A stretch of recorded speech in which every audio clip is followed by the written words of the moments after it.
Bizda logaritmaning mushkul muammolari qo'ldagi barmoqlarday oson qilinganda hal.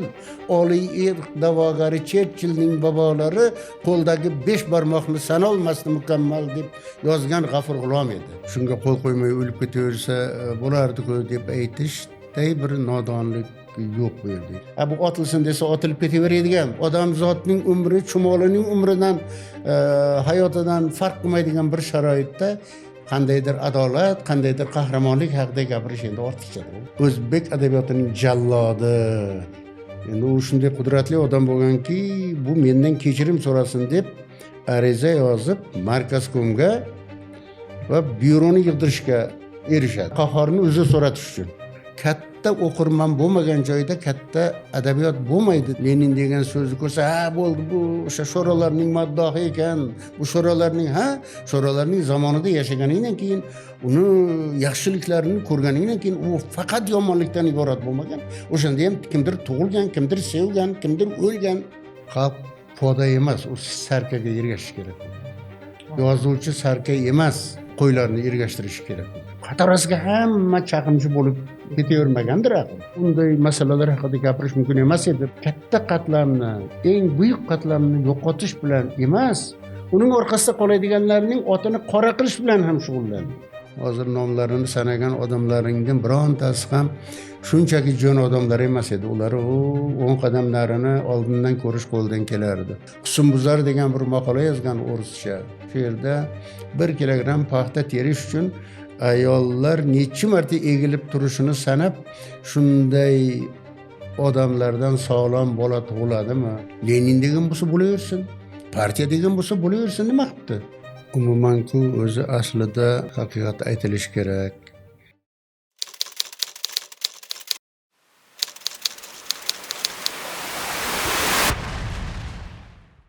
Yaxshi asarlar haqida gapirish oson, lekin u asarlarni yozgan qo'llarning qaltirog'i haqida gapirish og'ir. Bugun metaforaning 2-sonida biz adabiyotimizning yirik iste'dodlari va ularning nomlari bilan yonma-yon yurgan sotqin tamg'asi haqida gaplashamiz. Suhbatdoshimiz esa ustoz, professor, tilimiz jonkuyari Qozoqboy Yo'ldoshev. Assalomu alaykum ustoz. Alaykum assalom.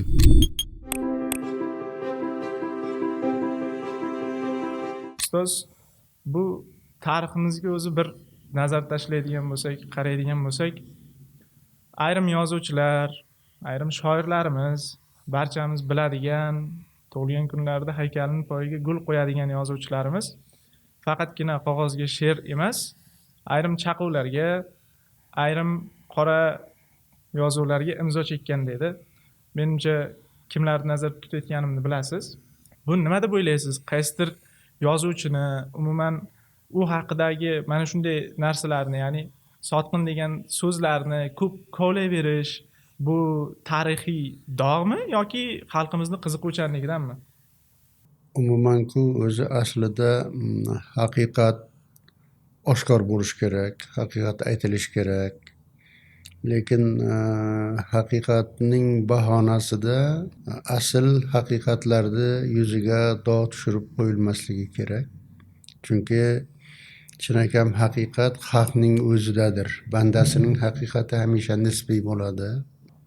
O'zing bevosita bilmagan, o'zing o'sha ayb yoki gunoh ish qilayotgan ustida, jarayonning ustida bo'lmagan narsa haqida u yoki bu manbaga tayangan holda gapirish nihoyatda shubhali, xatodan xoli bo'lmagan yondosh. Nimaga hatto manbalar ham yolg'on so'zlashi mumkin. Manbalar ham odam tomonidan yaratiladi. Odam esa hamisha xato qilishga mahkum va shunga moyil. Shuning uchun u qaysidir bir arxivda qandaydir bir odamlarning qo'l qo'ygan qog'ozlarini ushlab olib, bular shunaqa ekan, unaqa ekan, xiyonatchi ekan, sotqin ekan, tuhmatchi ekan deganga o'xshash fikrlarda aytish ana shu odamlardan bevosita jabr ko'rgan odamlarning o'zi aytsa bu boshqa gap, chunki ular buni ma'lum darajada, ular ham juda to'liq biladi deb bo'lmaydi, ma'lum darajada bilish imkoni bor va aytishga ma'naviy haqqi ham bor. Lekin mana biz endi uzoqdan turib, oradan bir 70-80 yillar, ba'zan 100 yillar o'tkazib o'zimizcha qozilik qilishimiz judayam to'g'ri emas. Uni hatto o'sha qatlnomani yozgan Nabijon Boqiy o'sha deylik Qodiriy haqidagi chaquvlarga qo'l qo'yishga, Qodiriyning asarlaridagi millatchilik tuyg'ulari borligi haqidagi xulosaga qo'l qo'yishga majbur bo'lgan yoki qo'l qo'ygan Oxundiy haqida, Qurbonov haqida, Qahhor, G'afur G'ulom bilan haqida ham juda o'sha Nabijon o'zining kitobida ehtiyot bo'lib yozadi. Chunki ular 37-yilda boshqacha xulosaga qo'l qo'ygan, 56-yilda oqlangandan keyin qaytadan so'roq qilinib oqlashiga ham sharoit asos yaratish kerak-ku. O'sha oqlanishiga asos yaratayotgan vaqtda ular buni kim yozgan deb so'raganda kim yozganidan bexabarmiz. Lekin biz shunga qo'l qo'yishga majbur bo'lganmiz degan gapni aytganini va ular uchun bu qanchalar qimmatga tushganini yozadi. O'zi biz haqiqatga mana shunday deb qarashimiz kerak. Deylik, mana Qodiriyning hujjatlariga, Qodiriy haqidagi asarlarida millatchilik bor, mayda burja tarafdorligi bor, o'zi hamisha sovetlarga qarshi bo'lgan deganga o'xshash xulosalarga qo'l qo'yganda, xo'p, Qurbonov yozmagan ekan, G'afur G'ulom yozmagan ekan, Qahhor yozmagan ekan, Oxundiydan so'raganda oxirida men ham yozmaganman buni buyruq bilan ehtimol Sottiq Husayn yozgan bo'lsa deydi. Ehtimol Sottiq Husayn ham yozmagandir. Buni ehtimol biz hozir bilmaydigan kimlardir yozgandir va bular bilmayman qandaydir vahimaning ostida, qo'rquvning ostida zug'um bilan qaysi birlaridir qo'l qo'ygan, qaysi birlaridir qo'l ham qo'ymagan. Shuning uchun biz endi u jamiyatda yashab turmaganligimiz uchun, u vaziyatga tushmaganligimiz uchun kimnidir oqlab, kimnidir qoralashga juda ham haqli emasmiz deb hisoblayman. Men hatto o'sha davrdagi qog'ozlarga ham, o'sha arxivdagi qog'ozlarga ham mutlaqo ishonmayman. Chunki qog'ozlarni odam yozadi. Qog'ozlarni tergovchi yozib, urib, so'kib, to'pponchani boshiga tirab qo'l qo'ydirgan bo'lishi ham mumkin. Bexabar qo'l qo'ydirgan bo'lishi ham mumkin va hokazo. Shuning uchun bu masalalarda juda qozilik qilish, birov haqida bu xiyonatchi, bu sotqin deganga o'xshash hukm chiqarish juda to'g'ri bo'lmaydi deb o'ylayman. Shunday, ustoz, bu xuddi aytganingizdek, bugun ijtimoiy tarmoqlarda juda urchyapti. Asosiy bu yerda nishonda turgan odam G'afur G'ulom, Abdulla Qahhor, Oybek. G'afur G'ulomni aytib chiqishyapti. Butun ommaviy xalqqa u sotqin bo'lgan, u sotgan. Mana shu narsa endi qo'yiladigan ayblovda ham aytadi, misol, xo'p, imzo chekmasa bo'lardi-ku. Shu joni bo'lsa bitta joni ekan, shuni qurbon qilsa bo'lardi-ku deb. Bunga qanday fikringiz? Endi bu nihoyatda juda ham asossiz, juda ham yengil taklif bilan aytilgan gap ekanligini aytilishidanoq ma'lum. Shunga qo'l qo'ymay o'lib ketaversa bo'lardi-ku deb aytishday bir nodonlik yo'q bu yerda. Endi albatta o'lib ketib qo'l qo'ymay qahramon bo'lsa yaxshi edi, lekin odam bu dunyoga o'lish uchun emas, yashash uchun keladi. Va hali o'lmagan ekan, hali dunyodan umidi bor ekan, shu qandaydir bir kichkina ilinj bo'lsa ham o'sha ilinjdan foydalanib qolishga harakat qiladi. Va keyin odamlarda xato qilish imkoniyati ham bor. Ba'zan hatto o'sha buyurilganidek o'ylash ham mumkin. Ya'ni chindan ham Qodiriyning asarlaridan millatchilik ruhini ko'rgan bo'lishi ham mumkin.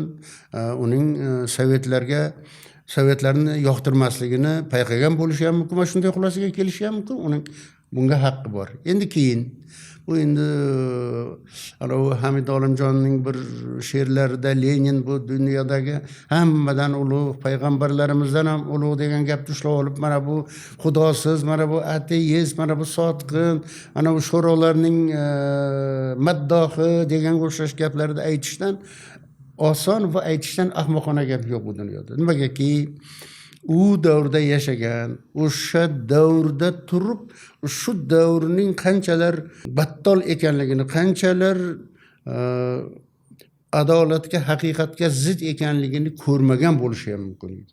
Mana yaqinda endi odamzod hamisha muhitning ta'sirida bo'ladigan, ba'zan ijtimoiy, siyosiy vaziyatlarning yetovida yurishga majbur bo'ladigan bir yaratiq. Deylik, mana yaqindagina Evril Turon, Mamadali Mahmudov degan buyuk yozuvchimiz 17 yil bekordan bekorga qamoqda o'tirib keldi. U ham endi bu 99-yil o'tirib 2016-yil chiqdi. Bu yilgi 21-asrdagi gap-ku bu. Demak, shu o'shalar ham shunchaki olib borib tiqib qo'ymagandir. Unga demak qandaydir asoslar tayyorlagan. Hozir uni arxivini qilsak, qandaydir so'roqlar bo'lgan, nimanidir bo'yniga olgan, nimanidir bo'yniga olmagan, kimdir guvohlik bergan. Chunki shunchaki olib borib qamab qo'ya olmaydi-ku. Uni demak uni asos tayyorlaydi.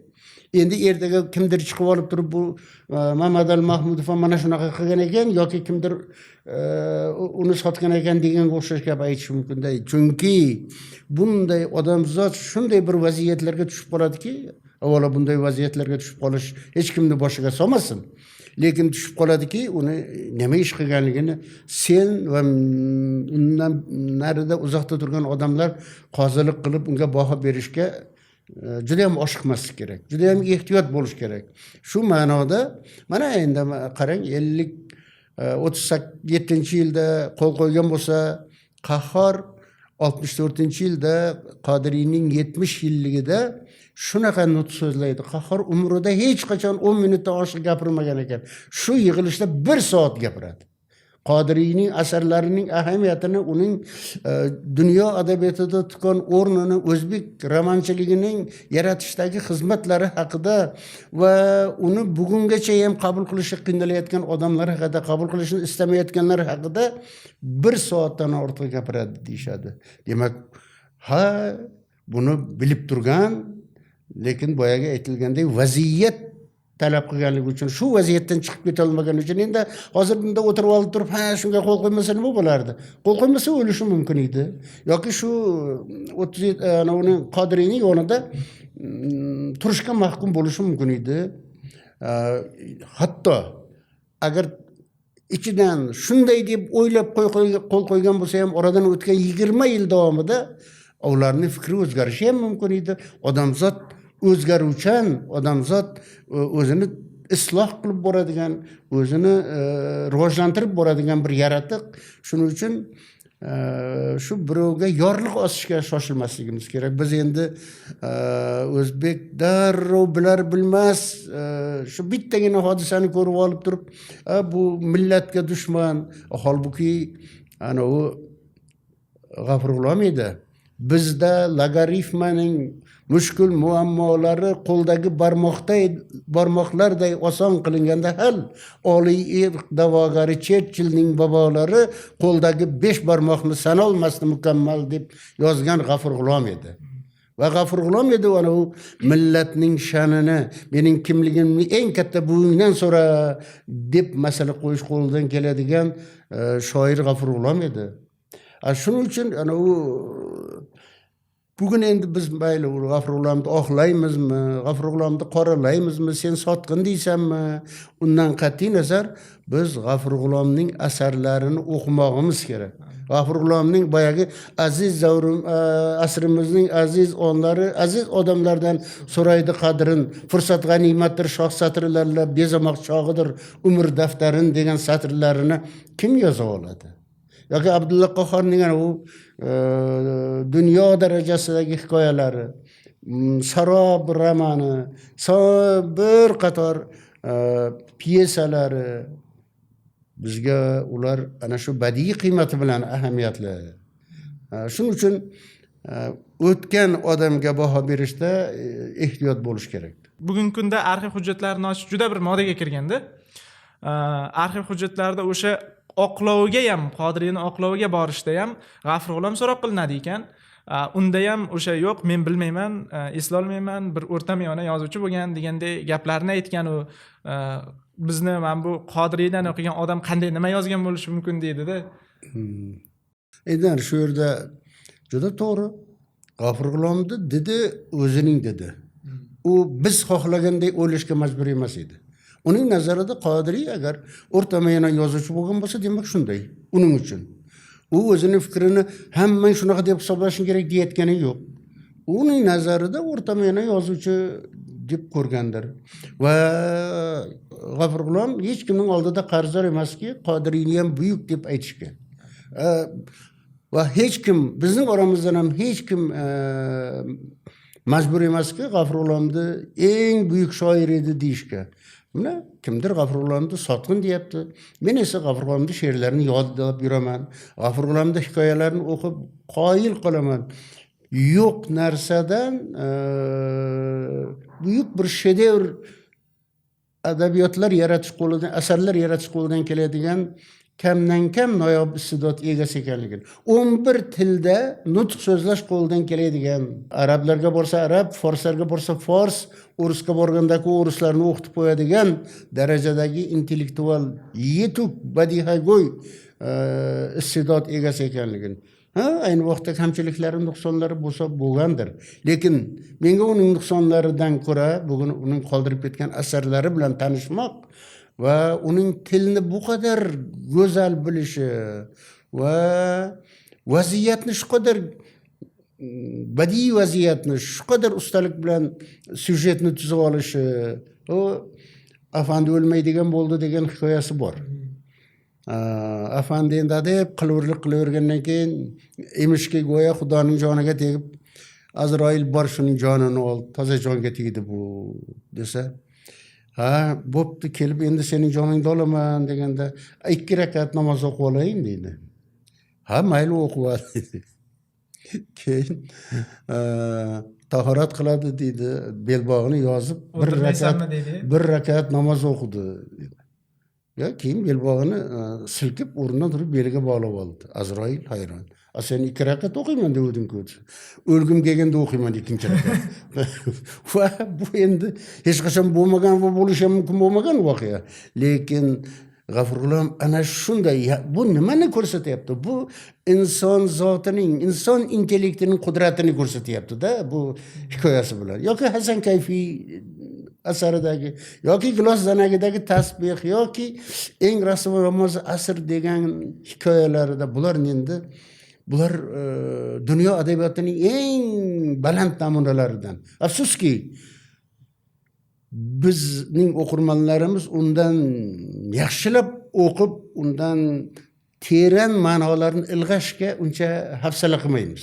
Shuning uchun bizga ular shunchaki bir oldi qochdi voqealar tasvirlangan asarlarda tuyuladi. Shu o'quvchilar xayolimda nima deydi, katta qanaqadir bir ulkan vaziyatni olib, yo bo'lmasa jahon adabiyotidan boshqadan katta vaziyatni olib o'rganib qolishgan deydi.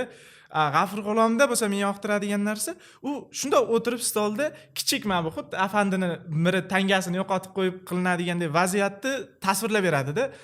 Qabul qilish kerakmi buni? Gap shundaki, chinakam iste'dod egasi juda mayda narsadan juda katta narsa yasay oladi. Bu iste'dodning qudrati katta mavzuga qo'l urgani bilan emas, kichik mavzudan katta ma'no chiqarib olgani bilan o'lchanadi. Buna e'tibor qiling. Hazrat Navoiyning g'azallarida ham, Hazrat Navoiyning she'riyatida ham mustaqillik uchun kurashaylik, birlashaylik degan ana undagi siyosiy, ijtimoiy chaqiriqlar yo'q. U qoshi yosinmi deyin, ko'zi qarosinmi deyin, ko'nglima har birining dardu balosinmi deyin deb boshlaydi-da. Ana shu oddiygina bir sanamning suluvligining tasviri asnosida shu qadar go'zal ifodalar bilan odamning ko'ngliga yorug'lik olib kiradi. Odamning ko'ngliga pokiza tuyg'ular olib kiradi. İstidod shu, istidod endi shu dunyoni yomonlardan tozalaylik deb chaqiriq bilan qilinmaydi. O chaqiriq ana shu asarlarni hazm qilish orqali, shu asarlardan ta'sirlanish natijasida ko'ngil tozaradi va ko'ngilning tozarishi dunyoning tozarishiga xizmat qiladi. Har bitta odamning ko'ngli tozaradi. Bugun biz mana bu ijodkorlarimizni o'qimayotgan bo'lsak, ularning asarlaridagi go'zal jihatlarini anglamayotgan bo'lsak va hozir boshimizga tushayotgan butun ko'rguliklarning bosh sababi bizning ko'nglimizdagi ana shu go'zalliklarni anglamaslik, ko'ngilni zang bosganligi, ko'ngilni qo'tir bosganligi bizning ko'rguliklarimizning bosh sababidir. Shuning uchun nozik tasvirlarning zamiridagi ulkan ma'nolarni anglashga harakat qilishimiz kerak. O'shanga o'rganishimiz kerak. Bu katta o'qirman bo'lmagan joyda katta adabiyot bo'lmaydi deydi Pasternak. Ijodkorlarning bitta yarimta o'zimizga uncha o'tirishmaydigan jihatini ushlab olib shuni nog'ora qilib qoqishdan ko'ra, o'sha ijodkorlarning asl asarlari zamiridagi go'zalliklarni, asl asarlari zamiridagi yuksak ma'nolarni, mohiyatni anglashga zo'riqishimiz kerak, anglashga urinishimiz kerak. Ustoz, bir suhbatda men so'zimni bir savol bilan shunday kesib qo'yishdida, xuddi mana shu nima deydi, sotqin emas degandek shunga o'xshash bahs bo'lib qoldi. Menga shunday savol berib qolishdi gapni o'rtasida, xo'p, mana yozuvchi bu xalqning vijdoni deysizlar. Lekin vijdon mana shunday darajada oson sinadigan narsa bo'lsa, unga biz qanday qarashimiz kerak? Adabiyotga qanday qarashimiz kerak va ijodkorning iste'dodini oldida, uning iste'dod mevasini oldida ijodkorga sal kechirimli bo'lishimiz kerakmi dedi-da. Sovetning zamonida qaralardi, xalq yozuvchilariga ergashishi kerak deganday qarash. Xalq bu qarash to'g'ri qarash emas. Xalq poda emas, u sarkaga ergashishi kerak bo'lgan. Yozuvchi sarka emas, qo'ylarni ergashtirishi kerak bo'lgan. Yozuvchi o'z holicha buyuk bir go'zalliklar yaratishga qodir. U yaratganning oldida javobgar, millatning oldida emas. Millat esa ana shu o'zining buyugini, o'zining iste'dodli vakilini tushunishga harakat qilish kerak. Qanchalik chuqurroq tushunsa, o'ziga shunchalik foyda, uning tuyg'ulari, uning intellekti tozarib, yaratish qudratiga ega bo'ladi. Qanchalik tushunmasa, hozirgidek to'poriq ergashishim kerakmi, ergashishim kerak emas. Yo'q. Sen ergashishing kerak emas. Sen o'shandagi ezgu jihatlardan ta'sirlanib, o'sha ezguliklarni o'zingga singdirishing kerak. Biz ketdik desa, yozuvchi yoki shoirning orqasidan ergashib ketadigan poda emas o'qirman. O'qirman o'zining o'rnini bilib, o'zining shaxsini toblantirib, o'zining minazini mustahkamlab, ko'nglini tozalab yurmoq uchun o'sha baland badiiy asarlardan bahramand bo'lmoq kerak. Halima Xudayberdiyevaning ana u odamning tuyg'ularini emrantirib yuboradigan satrlardan ta'sirlanish, Abdulla Oripovning dohiyona tashbihlaridan ta'sirlanish o'sha satrlaridan bu odamni o'zidan o'zi tabiiy ravishda tarbiyalab boradi, yuksaltirib boradi. U albatta Abdulla Oripov aytgan tomondan yurishim kerak degani emas bu. Shoir va yozuvchi degani hech kimning oldida majbur emaski, men ideal hayot kechiraman deb. Yozuvchi va shoir yozayotgan vaqtdagina shoir va yozuvchi. Yozib bo'lganidan keyin u oddiy odamga aylanadi. Yozganicha ham u oddiy odam edi. U ham ovqat yeydi, u ham uxlaydi, u ham ishlaydi va hokazo. Yozayotgan vaqtda u endi yuqori bilan ilhom deb atalish, mana u g'aybul lison deydi. Ilhom deb atalish bir sirli narsaning og'ushiga tushgandagina u yozuvchi. u bo'lgandan keyin biri qo'rqoq bo'ladi, biri mard bo'ladi, biri xushchaqchaq bo'ladi, biri qovog'ini ochmaydigan qobon bo'ladi. Shuning uchun bu standart yozuvchi, ijodkor degani bu standart etalon bo'lib bizni bir qayoqqadir boshqarib boradigan qudrat emas ular. Ular Xudoning tomonidan iste'dod degan ne'mat bilan taqdirlangan bir yaratiq.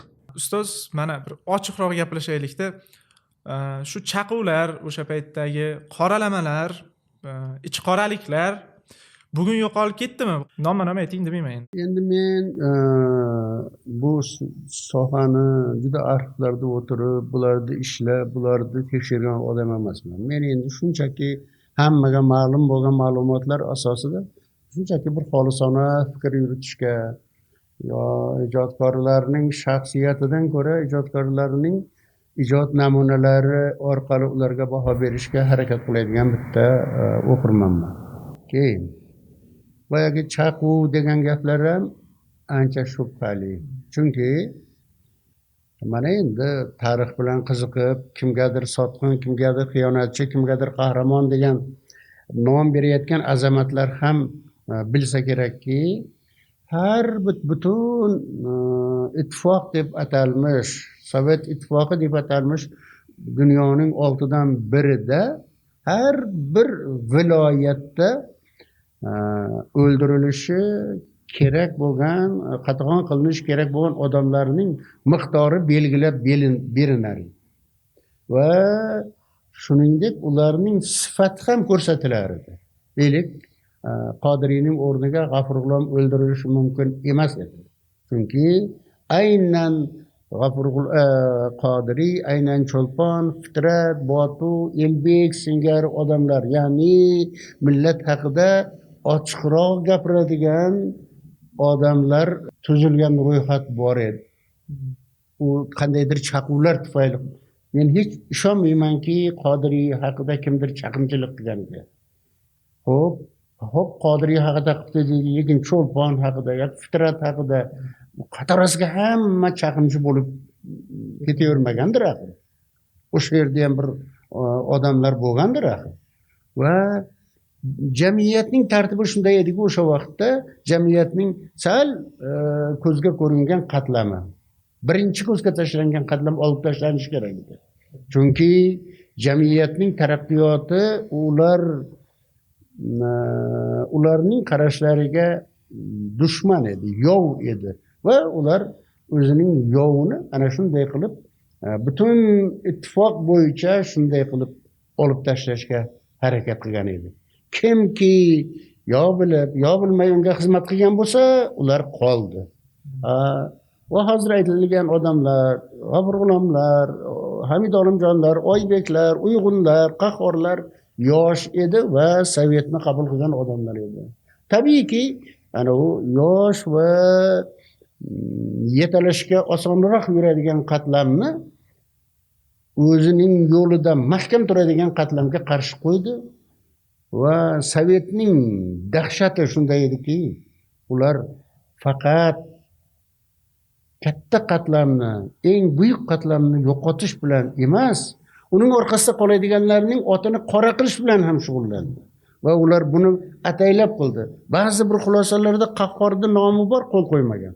Ba'zi bir o'shanaqa chaquvlarda G'afur G'ulomning nomi bor, qo'l qo'ymadim. Demak, bular kimlardir tomonidan maxsus uyushtirilgan va qo'l qo'ydirishga yo hafsala qilmagan, yo ular kelmagan, yo ular bo'lmagan, yoki qo'l qo'ymagandir. Mana shunaqa holatlar ham bor. Endi hali vaqt kelib endi bular ochiqlanadi, lekin ular buyuk bir qozi oldida javob beradi. Shu ajriga, yaxshi ishlariga yarasha mukofot, yomon ishlariga yarasha ajr oladi. Va bugun endi Xudoga shukr, mana shunday muhokama qilyapmiz, mana shu haqda gapiryapmiz. Bundan biz ko'rganmizki, bunday masalalar haqida gapirish mumkin emas edi bundan 30 yil oldin, boringki 25 yil oldin. Lekin birov haqida hukm chiqarishda shoshma-shoshlarlik, hovliqmalik kerak bo'lmaydi. Sening bahang u G'afur G'ulom qilar ishini qilib ketdi. Abdulla Qahhor aytarini aytib, yozarini yozib ketdi. Bugun ulardan yuz o'girish millat uchun zararli bo'ladi. Shuning uchun ularni bilmoq, ularni tushunishga urinmoq kerakdir xolos. Shunday. Ustoz, mana endi bir tasavvurni ham ishga solaylik-da. Tasavvur qiling, o'sha Abdulla Qahhor deylik yoki G'afur G'ulomni o'sha so'roq qilinayotgan paytida o'sha xonada o'tiribmiz mana. O'sha G'afur G'ulomni siz qulog'iga pichirlash bitta gap aytish imkoningiz bor-da. Nima degan bo'lardingiz? Tirik qol, imzo chek dermidingiz yoki yo'q, yaxshisi o'lgani yaxshi dermidingiz? Dilemmali savolni sizlar jurnalistlar yaxshi ko'rasizlar. Men endi unday joyda guvoh bo'lmaganim tuzuk va buni qo'l qo'yishmi, qo'l qo'ymaslikmi, bu uning o'zining tabiatidan kelib chiqib, keyin qo'l qo'yishining ahamiyatli yoki ahamiyatsiz ekanligini biladigan darajada aqlli odamlar edi. Hozir nomlarini sanagan odamlaringdan birontasi ham shunchaki jo'n odamlar emas edi. Ular 10 qadam narini oldindan ko'rish qo'ldan kelardi. U bilardiki, u qo'l qo'ysa ham shu masala hal bo'ladi, qo'l qo'ymasa ham. Shuning uchun bunga endi men agar o'zim tushib qolsam, hatto men o'zim tushib qolsam nima qilishimni ayta olmayman hozir. U boshqa birovga aql bo'lish u yoqda tursin. Hozir endi tashqaridan turib ana sotqinlar, xiyonatchilar deb aytganlarning boshiga shu kunlarning 100 dan biri tushib qolsa, iloyim tushmasin u. Birdan tushib qolsin, ko'ramiz qahramonliklar qayergacha bo'ladi. Shunday. Keyin bu muhokamalarda ham xuddi mana shu asosiy nuqta ikkita bo'lib qoladi-da. Uchinchi asosiy qora nuqtani esdan chiqarib qo'yishadi. Ya'ni xalq yo bo'lmasa biz Qodiriyni biz sotdik, yo Qodiriyni o'sha adiblarimiz sotdi, lekin unga buyurtma qilgan kim edi? Uni yo'q qildirmoqchi bo'lganlar kim edi? U yerda asosiy nima deydi? Asl imzoni chekish uchun ruchkani berganlar kim edi? Mana shu bizning kalta o'yligimiz hammaga mana shunda. O'sha qotilnomada ancha insof bilan yozadi Nabijon. G'oyador degan obraz olib kiradi. G'oyador degani shu boyagi shu ishlarning hammasining boshida turgan, shu ishlarning hammasini uyushtiradigan va lekin shularni o'zining hukmi bilan emas, birovning qo'li bilan uyushtiradigan qudrat borligini, ijtimoiy, siyosiy, mafkuraviy kuch borligini va kimlardir shunga xizmat qilishga majbur bo'lib qolganligini aytib ketadi va biz ham birovga baho berayotgan vaqtda ana shunday yondashmog'imiz kerak bo'ladi. Ya'ni bu hop mana bugun deylik men kimningdir ustidan cho'g'u qilsam, albatta uni olib borib otib tashlash kerak emasdir axir. Cho'g'u qilgan bo'lsa nima qilibdi? U tekshirilar, adolat qilinish kerakdir. U cho'g'u qilganligi uchungina aybdor emas odam. Uni adolat qilmaganligi uchun shu adolat qilish kerak bo'lgan institutlar, instansiyalar, shu tashkilotlar, muassasalar aybdor bo'lish kerak-ku endi. Hop, qo'l qo'yibdi, mayli, nohaq qo'l qo'yibdi. Nega uni oqini oq, qorasini qora qilish kerak emas edi? Aslida-ku uni teskarisi bo'lganligini mana qayta misollar bilan G'afur G'ulom ham, Abdulla Oripov ham, Abdulla Qahhor ham tavba qildi. Nasrullo Oxundi ham, qaysi biri bo'lsa ham birontasi buni to'g'ri bo'ldi, yaxshi bo'ldi, shunday bo'lish kerak edi demayapti. Demak, tushunarli, buni hammasi majbur bo'lgan shunday qilishga. Endi biz endi savol qo'yapti, nega majbur bo'ldi? Lekin majbur bo'lmagan bironta qahramonni ko'rsatgin. Majbur bo'lmaslik, sening majbur bo'lishing bo'lmasligingda qizig'i yo'q edi. Uni o'zlari ham qilib qo'yib, qo'lini ham qilib qo'yirish hech gap emas edi deb o'ylayman-da endi.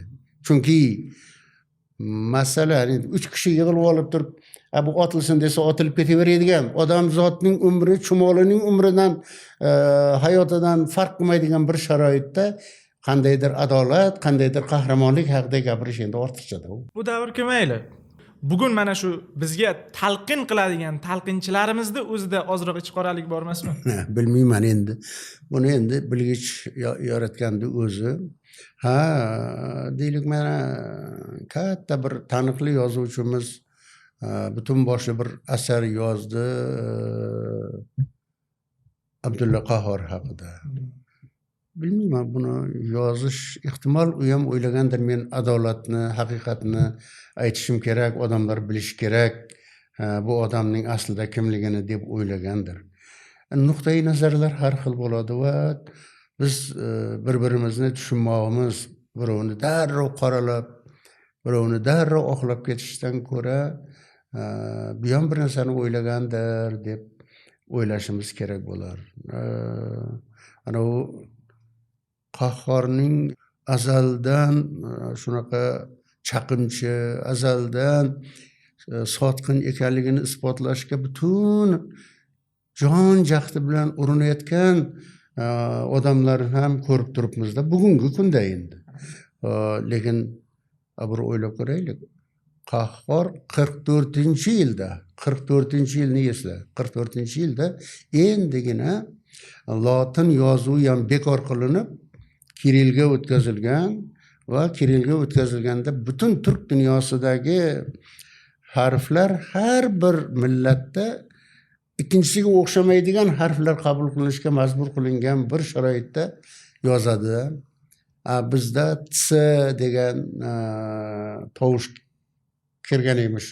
O'zbek sirk demasdan sirk deb qo'ya qolsa bir narsa bo'ladimi? Unda shedrin deganda sha degan tovush bor, harf bor.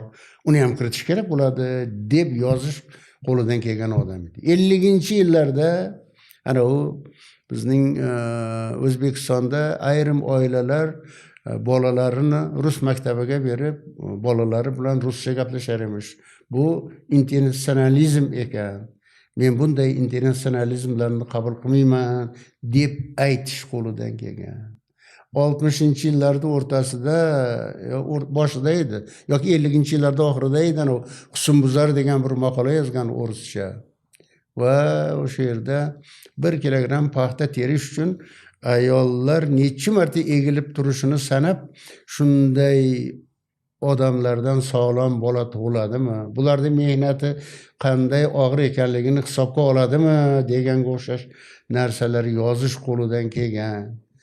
Endi bu yog'ini mana sizlar endi yoshlar bilan suhbat degan kitobidan o'qib olgan bo'lishlaring kerak. Qanchalar haqiqatni aytgan. Ha, haqiqatni aytish qiyin bo'lsa, sen bundan qo'rsang, sening bola chaqang bo'lsa, mening hech kimim yo'q, haqiqatni men ayta qolay deb aytgan.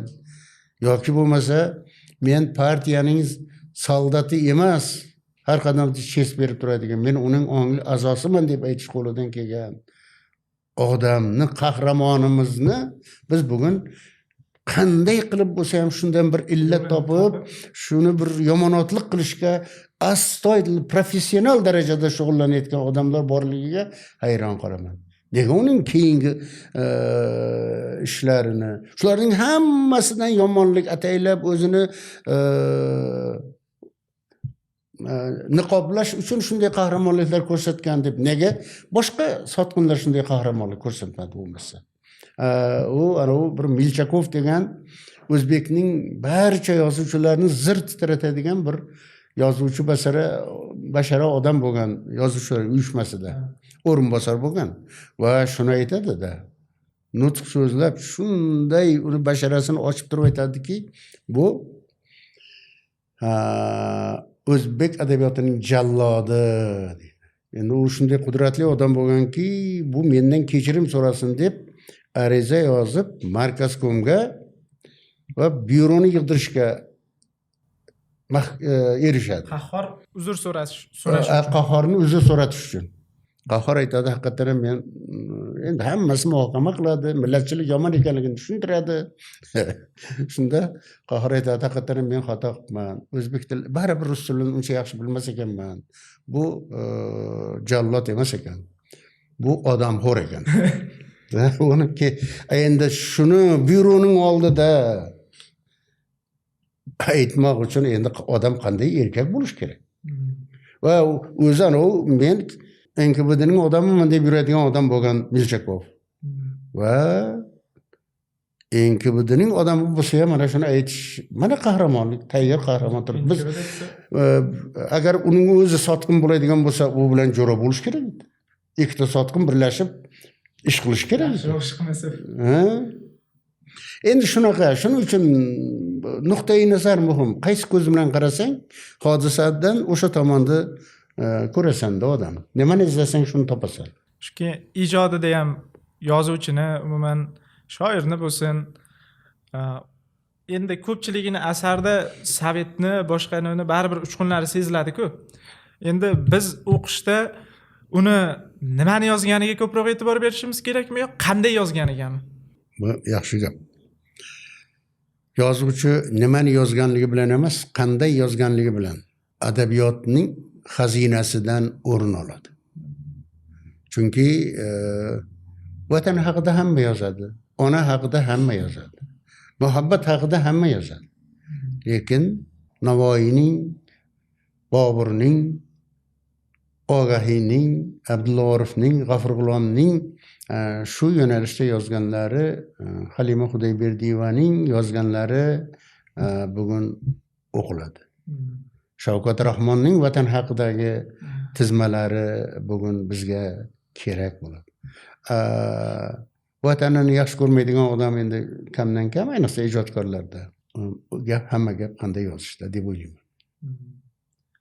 Endi baribir ijodini o'qiyotganda ko'pchilik nimaga e'tibor berishni ham bilmay qoladi-da. Misol, voy shu savolni berishimga sababim o'qiyotganda bo'ldi, Leninda yo kimdir ismini uchratib qoldi-da, qoch bundan, yugurib qochib ketadi uni ijodidan. Judayam bir jo'n ehtiyotkorlik bor bizda. Bu faqat o'qirmanlarning o'zida emas, balki shu adabiy siyosatni tashkil qilayotganlarda ham. Deylik, G'afur G'ulomning asarlarini tahrir qilib beradi bugungi o'qirmanga. G'afur G'ulomning asarga tegini bo'lmaydi axir. Lenin degan bo'lsa bo'laversin, partiya degan bo'lsa bo'laversin, nima qilibdi? Bu odamlar Lenin desa shu bilan darrov mustaqillikdan yuz o'girib Leninga qarab ergashib chopib ketib qoladimi? Biz shunchalar o'ylamaydigan bir olamonmizki, biz o'shalardan ehtiyot bo'lishimiz kerak. Biz buni o'qirmanning darajasi ana shunda yaxshi esga solding. O'sha Lenin degan so'zni ko'rsa, ha bo'ldi, bu o'sha sho'rolarning maddohi ekan. Bu sho'rolarning zamonida yashaganidan keyin, uni yaxshiliklarini ko'rganidan keyin u faqat yomonlikdan iborat bo'lmagan. O'shanda ham kimdir tug'ilgan, kimdir sevgan, kimdir o'lgan, kimdir kimgadir yaxshilik qilgan, kimdir kimgadir yomonlik qilgan, hayot bo'lgan. Demak, hayot bo'lgan ekan, kimdir rozi bo'lgan.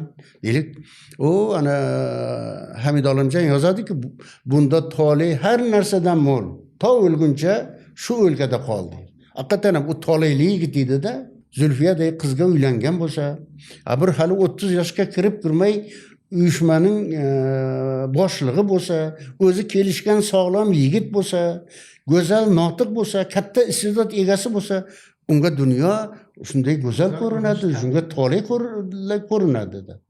Ana u Abdulla Qodiriyning otasi aytgan ekan, Yoqubbekning askarlarini ichida jangga kirib ketyapman, lekin shu chap oyog'imni etigim siqayapti-da deb. O'zi o'limga kirib ketyapti. Lekin chap oyog'ini etigi siqib, shu o'limdan ham ko'ra bu muhimroq bo'lib tuyulyapti-da. Demakki, bugun biz mana egamanlikka erishdik. Hammamiz hech kimda oldida burchilmasmiz. Lekin bugun ham kimdir og'riydi, kimdir baxtsiz, kimdir yo'lini topolmay yuribdi.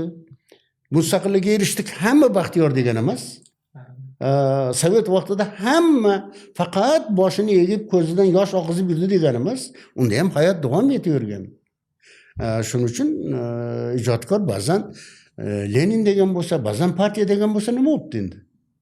Biz vaziyatni shu she'rning ichidagi eng biz uchun kerakli bo'ladigan, bizning yuragimizni titroq soladigan joylari uchun o'qishimiz kerak-da. Oxirgi savolimiz bu mana shu tamg'alar, qanaqadir ayblovlar, yorliqlardan biz sekin-sekin kecha olamiz-a? millatning intellektual badiiy saviyasi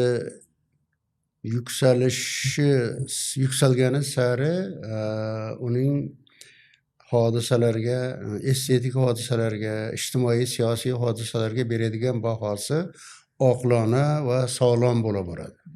Bizni ana u hech narsadan xabarsiz holda to'ppa-to'sindan hukm chiqaradigan, og'ziga kelganini qaytarmay aytadigan, daraxtni orqasida o'rmon bo'lishi mumkinligini, o'rmonda esa bu daraxtda bo'lmagan boshqa narsalar ham bo'lishi mumkinligini xayoliga keltirmaydigan qavmdan, o'shanday olomondan biz endi borgan sari o'zini aytayotgan gap so'zini misollar bilan asoslaydigan, shunga tayanishi mumkin bo'lgan dalillarni qatorlashtirib qo'yadigan bir etnosga aylanib borishimiz kerak bo'ladi. Buning uchun endi o'qish kerak bo'ladi. Dunyo hodisalariga eng to'g'ri bahoni berishi mumkin bo'lgan yolg'iz qudrat bor. Mening hukmim, mening fikrim, mening qarashlarim hamisha nisbiydir. Men faqat o'zimning ayvonimdan turib baho beraman. Eng buyuk ayvonni, eng buyuk tarozi boshqa bir zotning qo'lida deb qaraydigan darajaga yuksalishimiz kerak bo'ladi. Bu yo'lda endi buning uchun o'qib, faqat quloq bilan emas, o'qiganlarni miya bilan ham qabul qilib, yurakdan o'tkazib, keyin fikr aytadigan bir darajaga kelarmiz degan o'ydamiz. Umidimiz shu.